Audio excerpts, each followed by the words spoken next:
नमस्कार मित्रों, आज सीधू ने सच में हमारे साथ राजस्थान किशनगढ़ से धनंजय कुमार जी जुड़े हैं। आपको लगेगा कि धनंजय कुमार जी राजस्थान में क्या कर रहे हैं? भाई ससुराल में गए हैं, मगर हम वो छोड़ेंगे नहीं। आज उनको जोड़ना ही था क्योंकि बिहार की अपडेट धनंजय कुमार जी के पास ही होती है और मोदी जी और अमित शाह जी की हालत कितनी पतली हो गई है ये हम जानेंगे धनंजय कुमार जी से। तो धनंजय जी, सीधा मैं आपके पास आ रहा हूं और आप बताइए कि आज के अपडेट क्या है। नीतीश कुमार जी को मुख्यमंत्री बनाने के लिए ये लोग विवश हो रहे हैं कि नहीं हो रहे हैं?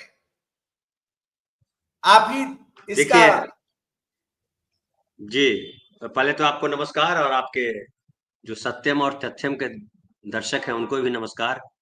जी और जो आपके दर्शक हिंदी भाषी है वहाँ उत्तर प्रदेश बिहार के, उनको छठ की शुभकामनाएं। छठ भी है आज, जो है कई जगह उसको लोहंडा बोलते हैं और कई जगह उसको बोलते हैं खरना। तो कल पहला अर्घ है और परसों जो है आखिरी अर्घ है और छठ समाप्त हो जाएगा। उसके बाद 28 तारीख को महागठबंधन का घोषणा पत्र, साझा घोषणा पत्र रिलीज होगा और कहा जा रहा है कि राहुल गांधी उस दिन से चुनाव प्रचार में जुट जाएंगे। लेकिन भाजपा के लोग चुनाव प्रचार में पहले से जुटे हुए। नरेंद्र मोदी हो, अमित शाह हो, नड्डा जी हो, या आपके आपके प्रदेश के मुख्यमंत्री को छोड़कर बाकी प्रदेशों के मुख्यमंत्री वहां पहुंचे हुए हैं। वो शिवराज सिंह चौहान हो या आदित्यनाथ हो या और भी लोग, सबको वहां ड्यूटी दे दी गई। सी आर पाटिल हो या और हो, सबकी ड्यूटी वहां लगी हुई। लेकिन कहते हैं ना कि जितना जो है दूल्हे के परिवार के लोग नहीं आए हैं, उससे ज्यादा गांव के लोग आ गए, है ना। वाह। तो बिहार में इनकी हालत जो है वो खस्ता है। ये अब समझ में आ गया है। पहले तो बड़े उत्साह में थे और उनको लगा था कि ये घुसपैठिया चल जाएगा, हिंदू मुसलमान चलेगा, हिंदुत्व का जो एजेंडा है वो चलेगा। और नरेंद्र मोदी तो एक ट्रम्प कार्ड है, वाइल्ड ट्रम्प कार्ड, जहां फेंको जीत आ जाती है। लेकिन वो बिहार है। बिहार में इसलिए कह रहा हूँ कि बिहार जो है वो कांग्रेस को भी नहीं बर्दाश्त किया बिहार। और वहाँ सामाजिक न्याय की जमीन है, वो हिंदुत्ववादियों की जमीन नहीं है, हिंदू मुसलमान की जमीन नहीं है, वो सामाजिक न्याय की जमीन है। वहाँ संविधान सम्मत समाज बनता चला जा रहा है। बहुत संघर्ष हुए, आपको याद होगा 90 से पहले बहुत जातीय संघर्ष हो रहे थे, बहुत सारे नरसंहार हुए। 90 के बाद भी हुए, लालू प्रसाद यादव के समय के बाद आकर के, बहुत समय के बाद जाकर के बंद हुआ और नीतीश कुमार के साथ सामने फाइनली बंद हो गया, कंप्लीटली बंद हो गया। वो जो एक सामंतवाद गुंडा राज, वो भी नीतीश कुमार ने ब्रेक किया और एक समावेशी राजनीति चलाई उन्होंने, जिसमें सबके लिए सम्मान की बात थी। हिंदू हो, मुसलमान हो, आप ब्राह्मण हो, बनिया हो, मुसहर हो, यादव हो, कुर्मी हो, कोई भी जात के हो, सबके लिए सरकार है, सबके लिए सरकार काम करेगी। और अपराध अगर कोई करेगा तो सरकार उसको सजा देगी और अपराधियों को खुली खुली छूट नहीं दी गई। अपराध हुए लेकिन अपराधियों को पकड़ा गया। बहरहाल इस बार लगा बीजेपी को कि चूंकि 2020 से प्रयास कर रहे हैं नरेंद्र मोदी और अमित शाह कि कैसे नीतीश कुमार को हटाया जाए और अपनी सरकार बनाई जाए, बीजेपी की सरकार बनाई जाए। क्योंकि देश में हर तरफ तो मोदी जी का डंका बज रहा, लेकिन बिहार में नहीं बजा। तो बिहार में नहीं बजा तो बड़ी अपमान की बात है। इसलिए 2020 में नीतीश कुमार के साथ जो है धोखे का काम किया इन्होंने, धोखे की का जाल रचा और चिराग पासवान को नीतीश कुमार के खिलाफ लगा दिया और फाइनली नीतीश कुमार 15.7% वोट लेकर के भी 43 सीट तक सिमट गए। जो नीतीश कुमार कभी बड़े भाई की भूमिका में थे, वो सबसे छोटे भाई हो गए। और ये साफ साफ था, सबको पता था कि नरेंद्र मोदी और अमित शाह ने नीतीश कुमार को धोखा दिया। और ये इसलिए भी था कि नीतीश कुमार ने भी नरेंद्र मोदी जी को धोखा दिया। जब 2013 में नरेंद्र मोदी जी को सबने मान लिया, बीजेपी ने, आरएसएस ने, कि ये प्रधानमंत्री वही होंगे। नीतीश कुमार अकेले खड़े हो गए, बोला नहीं हम तो नहीं बनने देंगे, और उन्होंने बीजेपी को वही लात मार के बाहर कर दिया, चल बाहर। और सरकार जो है, सरकार से बीजेपी बाहर हो गई। फिर 14 का लोकसभा चुनाव हुआ। 14 के लोकसभा चुनाव में बीजेपी को अच्छी सीटें मिली, नीतीश कुमार को सीटें नहीं मिली, मात्र 2 सीट मिली नीतीश कुमार को। जी। और बीजेपी को 30 सीटें मिली, उसमें उपेंद्र कुशवाहा और चिराग पासवान उनके साथ खड़े थे। फिर उसके बाद 2015 के बाद 17 में वापस नीतीश कुमार बीजेपी के साथ आ गए।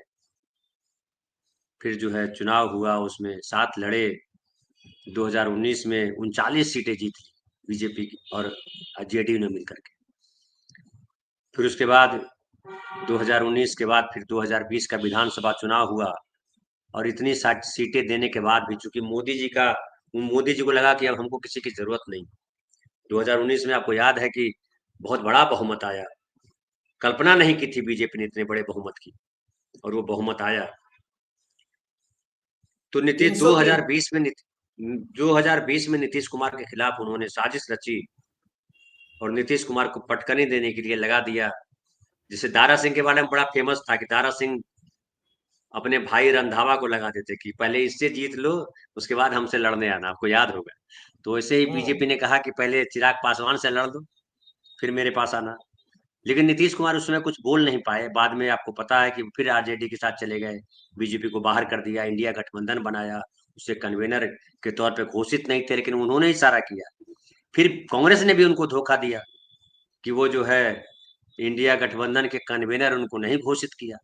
सोनिया गांधी ने तीसरी मीटिंग में घोषित कर दिया था, लेकिन राहुल गांधी ने आके कह दिया कि केजरीवाल और ममता बनर्जी जी भी रहेंगे तो अच्छा रहेगा, उनका अभी फैसला शामिल नहीं है, और नीतीश कुमार इंडिया गठबंधन से बाहर आ गए।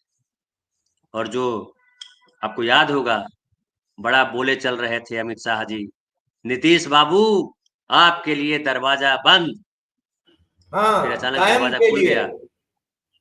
हाँ। जी, 2024 में फिर दरवाजा खुल गया, और जिस नीतीश कुमार को निपटाने के लिए निकले थे, उन्हीं नीतीश कुमार के 12 सांसदों के भरोसे दिल्ली में भी नरेंद्र मोदी जी की सरकार है। तो ये हमने आपको अतीत बतला दिया। अब वर्तमान बतला दूं कि वर्तमान में ये है कि सोचा था कि नीतीश कुमार को इतना, कमजोर हो गए नीतीश कुमार दिमागी तौर पे, उम्र के साथ अब उनमें जान नहीं रही। जो हमने वाइस डिप्टी एग्जीक्यूटिव प्रेसिडेंट बनाया संजय झा, वो हमारे ही आदमी हैं। ललन जी जो है वहाँ मंत्री हैं, तो हमसे बाहर निकल के कहाँ जाएंगे। और पैसा हमारे पास है, ईडी सीबीआई तमाम हमारे पास है। नीतीश कुमार अब क्या कर लेंगे। हम सब ने मीडिया में देखा, नीतीश कुमार जो है बीजेपी की गोद में, नीतीश कुमार कुछ नहीं कर सकते अब। लेकिन नीतीश कुमार ने अचानक जो है रौद्र रूप दिखाया, और कहा कि ये जो 5-7 सीटें जो तुमने हमारी ले ली है, वो हम देंगे नहीं। और हमने कहा, वो उन्होंने अपने सीटें कब्जा ली, और इस वहां बार से की फिर एक बार लगा कि अरे ये क्या। जी, इस बार की बात कर 5 रहे हैं। हाँ, सीटें चली गई थी चिराग चिराग ने ले पासवान लिया के था। पास चली गई थी। हम्म। जी, तो वो वापस नीतीश कुमार ने ले ली। 2 सीटें बीजेपी की भी ले ली, जो उसके कब्जे में चली गई थी सीटों के बंटवारे में। और संजय झा और ललन सिंह को खूब डांट पिलाई। और फाइनली आप सं, जान लीजिए कि जब सीटों को, एक मिनट, संजय झा तो बीजेपी से प्लांट किए हुए थे ना। हाँ, वो अरुण जेटली के खास आदमी हुआ करते थे। हाँ। तो बीजेपी ने इसलिए तो तसल्ली में है कि संजय जब एग्जीक्यूटिव प्रेसिडेंट ही हमारा है, तो हम जो चाहेंगे वही होगा। लेकिन Nitish Kumar one man army, one man show है उनका।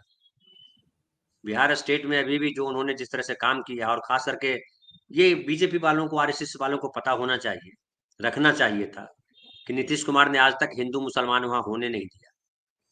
जी। या कहिए कि बिहार की जनता इस तौर पे नहीं है कि वो हिंदू मुसलमान में यकीन करती। फिर देखिए कि घुसपैठिया का कितना राग अलापा, लेकिन घुसपैठिया वहां मुद्दा नहीं बन सका।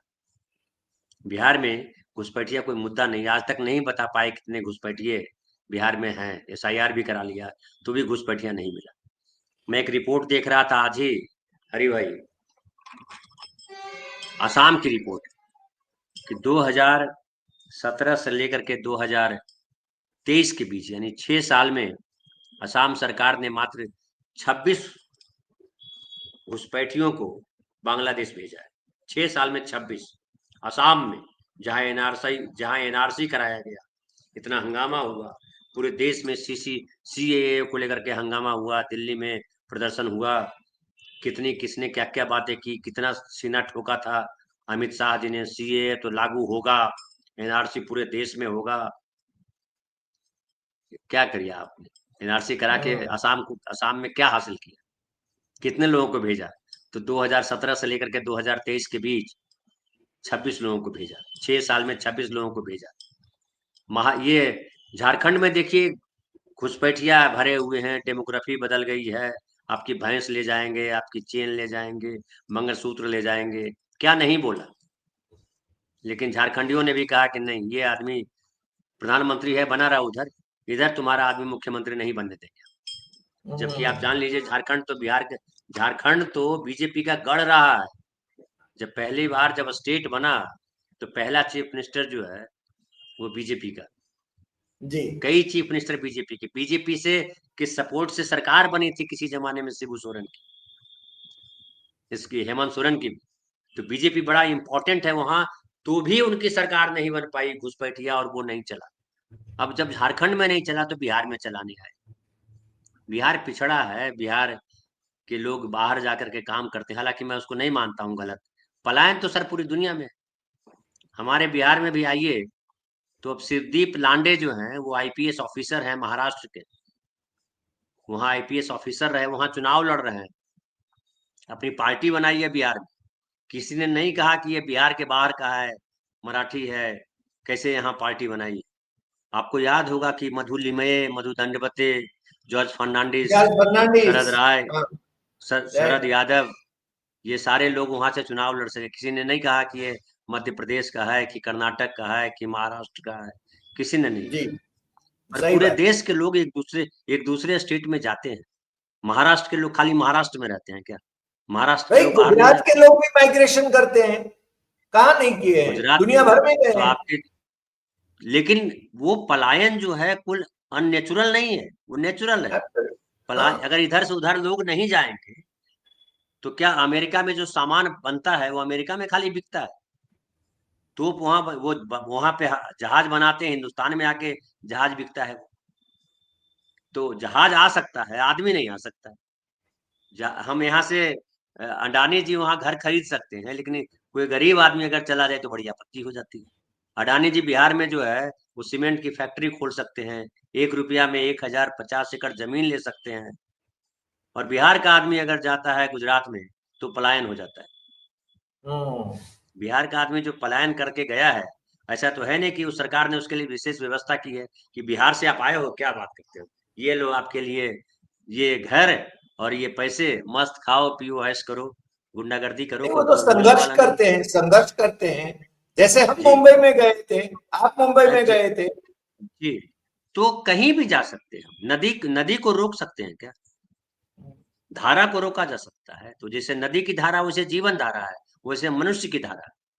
नहीं, अमेरिका को अगर धनंजय ये अगर जी। घमंड हो हाँ। जाए अमेरिका को कि हम ही से दुनिया है, तो उससे दुनिया है क्या, घेर लो पूरे सूरज को नहीं, अपने यहाँ कैद धनंजय कर जी। लो, है औकात। अब जी। अब मैं सीधा इसी सवाल पर आता हूं कि भारतीय जनता पार्टी का मुख्यमंत्री पद का उम्मीदवार कौन? क्योंकि तो महागठबंधन ने तो तेजस्वी को घोषित कर दिया, इनका कौन? देखिए, इनका तो अभी घोषित ऐसे अमित शाह जी ने, मोदी जी ने नहीं किया है। अब सब लोगों को लग रहा है पर्ची वाला मुख्यमंत्री आएगा वहां, चूंकि राजस्थान आपके बगल में उदाहरण है। नहीं, हमारे यहाँ गुजरात भी में पर्ची वाला मुख्यमंत्री ही किस है। तरह से बनते हैं? हमारे यहाँ पांचवी पांचवी एग्जैक्टली। पंक्ति में बैठे हुए पर्ची वाले ही हैं, भूपेंद्र पटेल। जी। तो गुजरात, तो वही बता रहा था, गुजरात में किस तरह से मुख्यमंत्री बनते हैं ये भी आपको पता है। बिहार में जो है ये ऐसा लग रहा था, लेकिन जब गठबंधन ने अपना चीफ मिनिस्टर घोषित किया और उसने सवाल किया कि भाई हमने तो चीफ मिनिस्टर बता दिया, तुम्हारा चीफ मिनिस्टर कौन है? कई लोग कह रहे हैं उस दबाव में किया, लेकिन मैं नहीं मानता हूँ।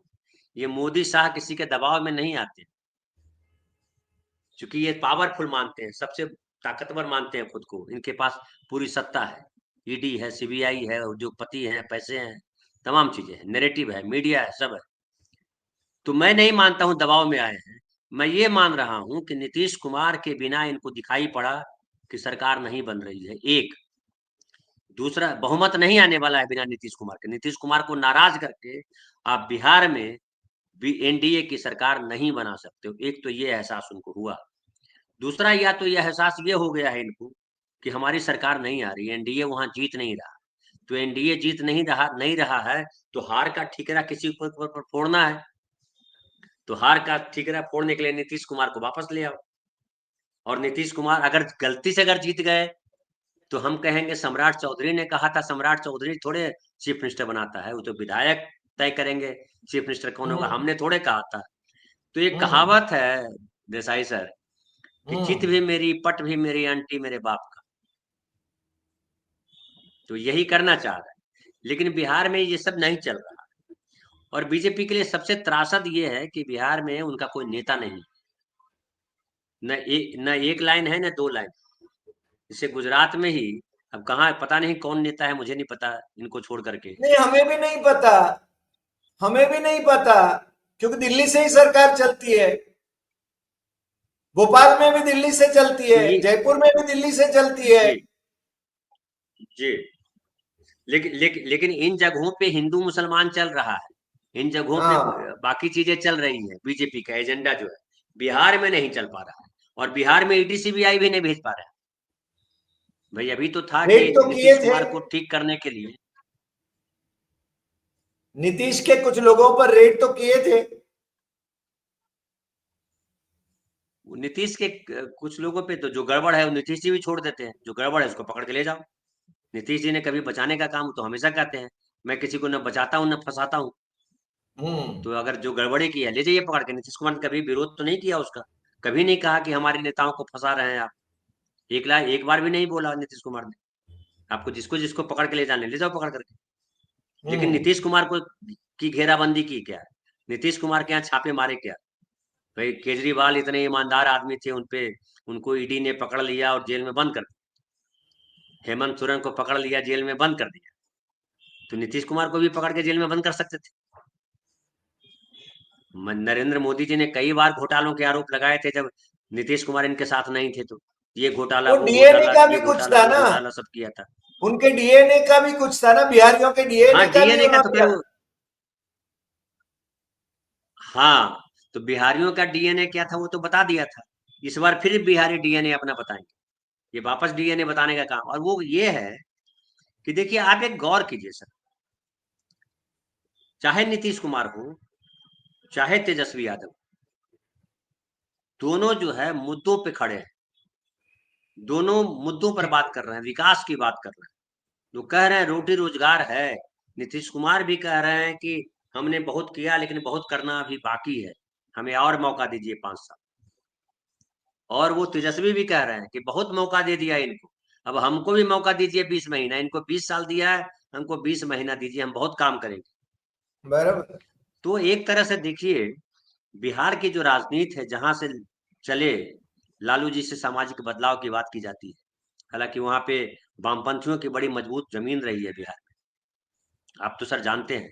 समाजवादियों जी। की बड़ी मजबूत रही है बिहार।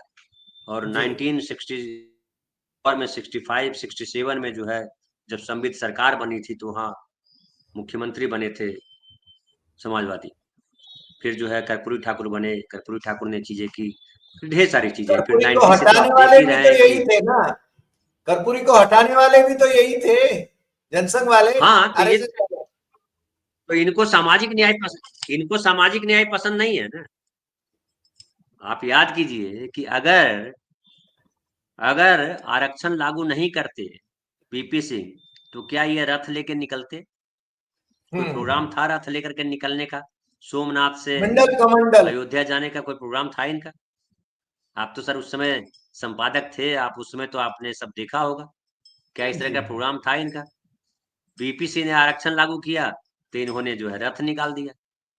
तो आरक्षण के समर्थन में थे कि आरक्षण में के विरोध में थे? विरोध में ही और थे देश भर में आरएसएस जिस, वाले, बीजेपी वाले। जी, और आज भी विरोध में खड़े हैं।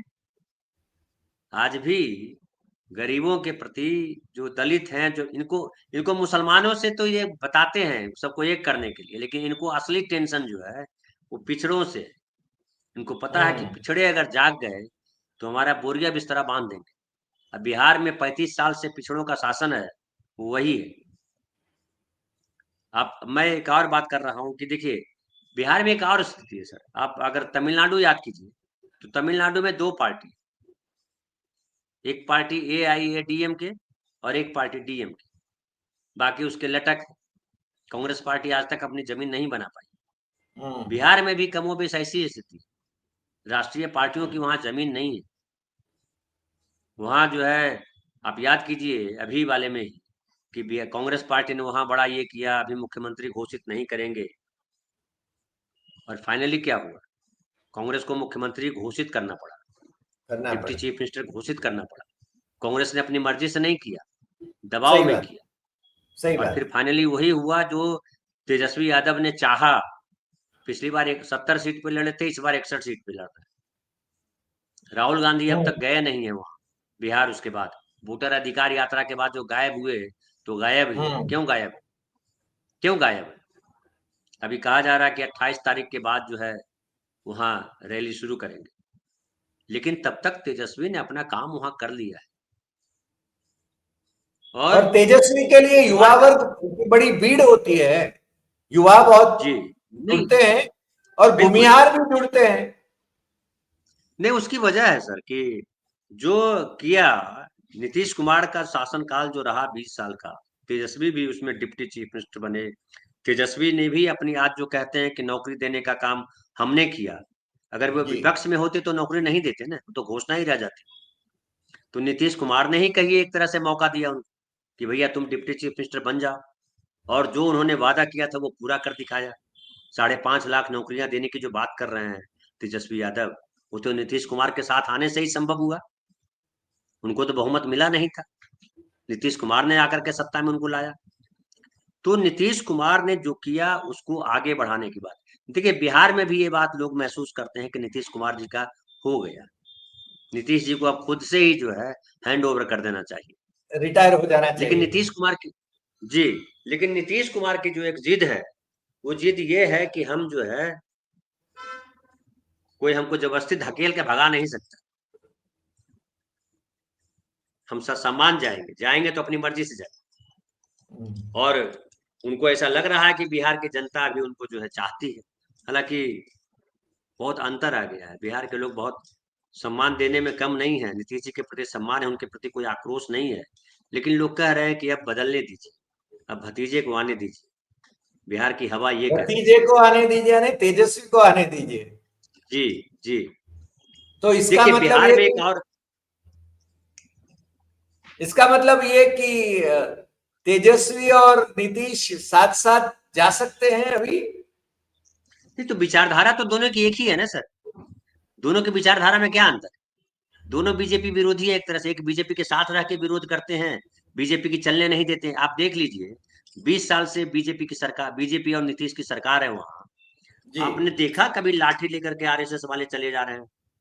हम्म। अभी आपने कभी देखा क्षमा करेंगे, कि जय श्री राम कह करके जो है मॉब लिंचिंग कर दी गई? हम्म। हम्म। आपने देखा वहां की बुलडोजर लेकर के मुसलमानों के घर ढहा दिए? नहीं देखा, ये सब नहीं हुआ यहाँ। बीजेपी के हम्म। राज्यों में जो होता रहा है आरक्षण को लेकर के, जी। दलितों को, पिछड़ों को लेकर के, वहां हुआ क्या? नहीं हुआ। तो नहीं हुआ तो ये बात बिहार के लोग भी समझ रहे हैं, बिहार के लोग भी देख रहे हैं। और एक अब उसमें महत्वपूर्ण बात यह है सर कि बिहार के लोग दोनों से डरते हैं। नीतीश कुमार के होने का अर्थ भी यही है। इसलिए नहीं कहा जा सकता कि नीतीश कुमार नहीं आएंगे सत्ता में। बिहार के लोग दोनों से डरते हैं, आरजेडी से भी डरते हैं और बीजेपी से भी डरते हैं। बीजेपी से डरते हैं कि ये हिंदू राष्ट्र वाला तमाशा करेंगे और सवर्णवाद हो जाएगा, सवर्णों को खुली छूट मिल जाएगी, उससे डरते हैं बीजेपी से। और आरजेडी से डरते हैं कि अगर ये आरजेडी वाले आ गए तो फिर वही यादववाद आ जाएगा। तो ये यही है जो नीतीश कुमार के लिए स्पेस बनाया हुआ। अब एक दुर्भाग्य ये रहा है, या जो भी कहिए, कि नीतीश कुमार ने अपना उत्तराधिकारी खड़ा नहीं किया किसी को, जो नीतीश कुमार को करना चाहिए। लेकिन उनके साथ जो समाज, जो वर्ग, वो चाहे महिलाओं का वर्ग हो, चाहे दलितों पिछड़ों का वर्ग हो, अभी भी उसी मजबूती से उनके साथ खड़ा है। और इसका उदाहरण 2020 है कि इतना आपने उनके खिलाफ साजिश की, बैठ करके जिस डाली पे बैठे थे उसी को काट रहे थे, फिर भी 15.7% वोट लाया। बड़ा वोट प्रतिशत है। और अभी भी उनके समर्थक टूटे नहीं है। ऐसा नहीं कि समर्थक टूट के चले गए उधर।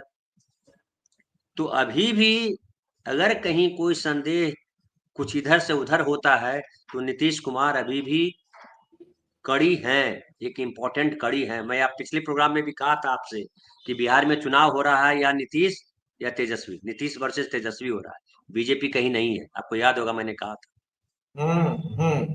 जी, तो वही है। और अब बीजेपी जब ये कह रही है, कहवा रही है कि नीतीश कुमार ही मुख्यमंत्री होंगे, इसका मतलब ये भी हमको, आपको याद होगा मैंने कहा था कि भारी भीतरघात होगा इस बार। इनके वोट उधर नहीं जाएंगे, उनके वोट उधर नहीं जाएंगे, पता नहीं क्या रिजल्ट आएगा। और नीतीश कुमार इसमें भी यकीन करते हैं कि बर्बाद हो जाएंगे तो क्या हुआ, तुमको तो आबाद नहीं होने देंगे। वाह नीतीश कुमार इस तरह के भी व्यक्ति। वाह। अब हमारे आज पास, अब उनके आज पास आज आप आज धनंजय जी आज काफी मूड में हैं आप। और नीतीश जी नहीं, की ये बात, नहीं नीतीश जी जो की ये सच, बात, आबाद जी हुए आबाद न हुए तो क्या हुआ, मगर तुम्हें तो बर्बाद करके रखेंगे। अरे भाजपा को तो एग्जैक्टली, बर्बाद करके ही रखेंगे। एग्जैक्टली। तो नीतीश हाँ के लिए ये पुरानी कहावत है, पुराना है वो जिद बांध जी लेते हैं तो फिर वही करते हैं। कोई डिगा नहीं पाता उनको, आप उनको नहीं घेर पाओगे। और जी बिहार में उनकी जाति का बहुमत नहीं है, उनकी जाति का कोई वोट प्रतिशत नहीं है। लेकिन जी बिहार में जो उस आदमी ने खड़ा किया, 20 साल चीफ मिनिस्टर रहना बिहार जैसे स्टेट में मजाक नहीं है सर। आप अगर सही इतिहास बात जाके पीछे पलट के देखिए, तो कांग्रेस के रिजीम में बाबू श्री कृष्णा सिंह के बाद कोई चीफ मिनिस्टर नहीं हुआ जो 5 साल कंप्लीट किया। जी। लालू प्रसाद तो यादव उसको और उसको उनकी, बिहार का चाणक्य कहें, क्या कहें? ने चाणक्य कहिए या कुछ और कहिए, मैं उस तरह की उपाधियों में नहीं रहता हूं। जी लेकिन बिहार की राजनीति को साधने का, और जिस तरह से राजनीति होनी चाहिए, नीतीश कुमार को पलटू राम कह दीजिए, कुछ कह दीजिए, वो कहने का अधिकारी है, आप कह सकते हैं। लेकिन नीतीश कुमार ने बिहार की राजनीति जो है, वो समावेशी राजनीति जो है, जो संविधान सम्मत राजनीति है, उस राजनीति को पिछड़े या दलितों के लिए, सबके लिए, वो किसी के लिए नफरत नहीं खड़ा किया। उसने ये भी नहीं कहा नीतीश कुमार ने कि सवर्णों को मार के भगा दो, न ये कहा कि दलितों की कोई हैसियत नहीं है, न ये कहा कि मुसलमानों के लिए कोई जगह नहीं है, न ये कहा कि यादवों के लिए जगह नहीं है, न ये कहा कि हम कुर्मी है तो खाली कुर्मियों की बात होगी। ऐसा कुछ नहीं कहा। तो जो जो इसका एक मतलब सरकार की धनंजय जी, भूमिका होती है उसमें नीतीश कुमार रहे। धनंजय जी इसका मतलब यानी समअप करूं यदि इसको, तो बिहार के चुनाव में दो ही लोग, या तो तेजस्वी या Nitish Kumar, they can call the shots. BJP बिल्कुल, कहीं नहीं है, कहीं आप नहीं, ये कहना चाहते हैं? बिल्कुल सही, कहीं नहीं है बीजेपी। बीजेपी चलिए शामिल आज, बाजा है, हाँ बीजेपी शामिल बाजा है। बीजेपी, शामिल बाजा, शामिल, एक शामिल बाजा होता है। आपको अच्छा एक छोटा सा किस्सा सुना देता हूँ वो शामिल बाजा जी का। हाँ कि एक बार किसान जो है, किसान की फसल मारी गई, तो बेचारा किसान उदास बैठा हुआ था हाँ खटिया पर अपने खेत में। वहां से गुजर रहे थे कुछ साजिंदे, हाँ तो बोला कि कहाँ जा रहे हो आप लोग? तो बोला राजा हाँ साहब के यहाँ जा रहे हैं, उनके यहाँ कुछ फंक्शन है, वहाँ हमको साज बजाने हैं। बोला हमको भी ले चलो। बोला कुछ पैसे मिल जाएंगे। बोला तुम क्या करोगे? बोले हम भी कुछ बजा लेंगे। बोला तुम क्या बजाओगे यार?